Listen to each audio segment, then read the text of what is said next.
এল এবং একটা সহজ সরল কাকের গল্প। এক বনে খুব সুন্দর একটা কাক ছিল। সেই কাকটা উড়ে যেত যেত অনেক দূরে উড়ে যেত। উড়ে গিয়ে একটা সুন্দর দেখে গাছের ডালে উঠে বসলো এবং সে গাছটা ছিল অনেক বড়। আর সে গাছে কিছু আপেল ছিল, তার মধ্যে একটা আপেল খুবই সুন্দর ছিল, একদম টকটকে লাল, আর সেটা দোল খাচ্ছিল।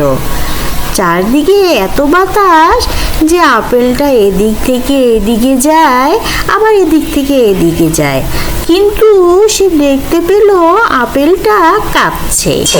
তাই কাকটা তাকে জিজ্ঞাসা করলো, আচ্ছা তুমি কাঁপছো কেন? কি হয়েছে তোমার? তুমি কাঁদছো কেন? আমার প্রচন্ড পেট ব্যথা করছে। খুব ব্যথা করছে? তোমার পেট ব্যথা করছে কেন? আচ্ছা তুমি বলো তোমার কি হয়েছে? লাল আপেল, আমাকে বলো, আমি তোমার জন্য ডাক্তার নিয়ে আসছি। তুমি একটু অপেক্ষা করো, আমি এখনই কাঠঠোকরাকে ডেকে নিয়ে আসছি, সে তোমার ভালো চিকিৎসা করবে। একটু অপেক্ষা করো, কিন্তু আমি এখনই চলে আসব। এই বলে বলে কাকটা উড়ে চলে যাচ্ছিল, কিন্তু রাস্তা তো অনেক দূর, আর সেই কাঠঠোকরা পাখিকে সে কোথায় খুঁজে পাবে? অবশেষে সে এক গাছের উপর সে কাঠঠোকরা ডাক্তার পাখিকে দেখা পেল। তাকে বলল, এই যে শোনো, আমার এক আপেল লাল বন্ধু, সে পেট ব্যথা করছে, তুমি একটু তার চিকিৎসা করে দাও না। হ্যাঁ, কি বলো? পেট ব্যথা? এ তো বড় অসুখ, আমি এর চিকিৎসা করতে পারবো না। তুমি আমাকে মাফ করে দাও, এ রোগের কোনো চিকিৎসা হয় না, তুমি চলে যেতে পারো। হ্যাঁ, এসব আমি তো কোনো ডাক্তারই তাহলে খুঁজে।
করে সেই আপেলের ভিতর আবার ঢুকে গেল। ঢুকে গিয়ে আবার সেই লাল আপেলকে কষ্ট দিতে লাগলো, আর লাল আপেল আরো চিৎকার করা শুরু করে দিল। সে ব্যথাতে আরো বেশি ব্যথা হয়ে গেল, তার পেট ব্যথা। আপেল বন্ধু, তুমি একটু কষ্ট করো, যখনই পোকাটা বের হবে আমি তাকে খেয়ে ফেলবো, তুমি চিন্তা করো না, বুঝেছো?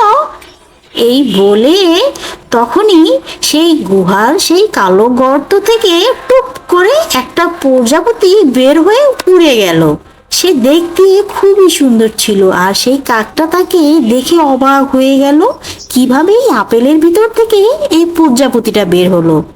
সে তার আপেল বন্ধুর কাছ থেকে উড়ে গিয়ে সেই প্রজাপতির পিছু ধরলো।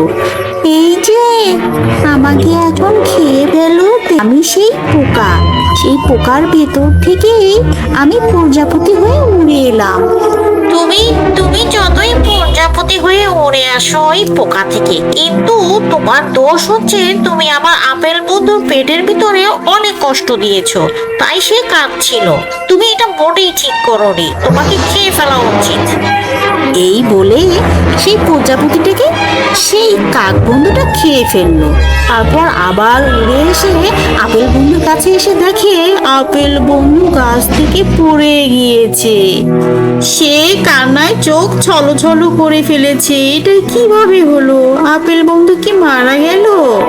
এমন সময় হঠাৎ আপেল বন্ধু কথা বলে উঠলো সেই কাক বন্ধুটার কাছে। তুমি কোনো কষ্ট পেও না, আমি মনে হয় আর বাঁচবো না। তবে আমার পেটের ভিতরে কিছু বাচ্চা আছে যেগুলোকে বীজ বলে। তুমি সে বীজগুলোকে নিয়ে পাহাড়ের বিভিন্ন জায়গায় ছড়িয়ে ছিটিয়ে দিবে, তাহলে তাদের জন্ম হবে। এই আপেল বন্ধু এই কথাটা বলে মারা গেল। আর তার পেট থেকে কাক বন্ধু সেই বীজগুলো বের করছিল আস্তে আস্তে। আর তার কথা মতো সে বীজগুলো বিভিন্ন জায়গায়, পাহাড়ের বিভিন্ন জায়গায় এভাবে রোপণ করে দিল, যাতে করে এগুলো আবার আপেল গাছে পরিণত হয়। অবশেষে সে অনেক দিন পর দেখতে পেল আপেল গাছগুলো অনেক বড় হয়েছে। তা দেখে তার খুবই ভালো লাগলো এবং কয়েকদিন পর দেখলো সেগুলোতে আবার আপেলও ধরেছে, লাল টকটকে আপেল, গাছ ভর্তি আপেল। এগুলো সে উড়ে উড়ে চারদিকে দেখছিল আর খুবই তার ভালো লাগছিল যে তার আপেল বন্ধুর কথা সে রেখেছে। আর এগুলো দেখে তার খুবই ভালো লাগছিল।